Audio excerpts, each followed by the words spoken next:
jecha suufiin kun jedhe dhaggeessanii jirtu natti fakkaata. Ummanni gariin rabbiin harka qaba, harka isaan malu, gurra qaba, gurra isaan malu, miila qaba, miila isaan malu, koomee qaba, koomee isaan malu, sarbaa qaba, sarbaa isaan malu gaa jedhanu wasfii ilma namaatti wasfanii lafa kaanii kan nuti waa'ee rabbii keessan qabu jedhu laa akkanaa miti. Rabbiin azalii fi abaditti hin wasfamne jechuun ishee fuula kennaniif, gurra kennaniif, harka kennaniif, miila kennaniif, koomee kennaniif ilma namaa zaataan gabbaa jiru. Wanti jaadi gabbaa jiran kun makhluuqa man alladhi khalaqa Allah rabbitu uume jechuudha. Kanaaf rabbii waan kana hundayyuu uume kanaan wasafamu kanaan himamu.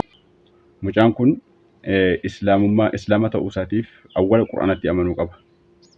Quraanatti yoo hin amanne waa'ee islaamummaa irraa waan dubbatuuf hin qabu.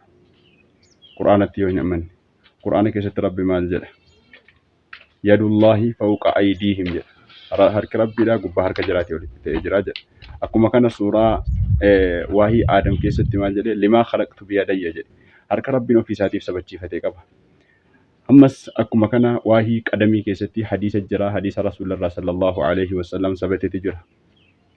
Ibiddi jahannam waa keessa buufamurraa hin deemu. Fataqulu hal min maziid daballi jiraa laata jetti. Akkas jechuurraa hin deemtu jedhan. Hamma Rabbul Izzati wal Jalaal qoomee isaa keessa gadi kaa'utti. Asumaan fayanzawii walitti maramtii.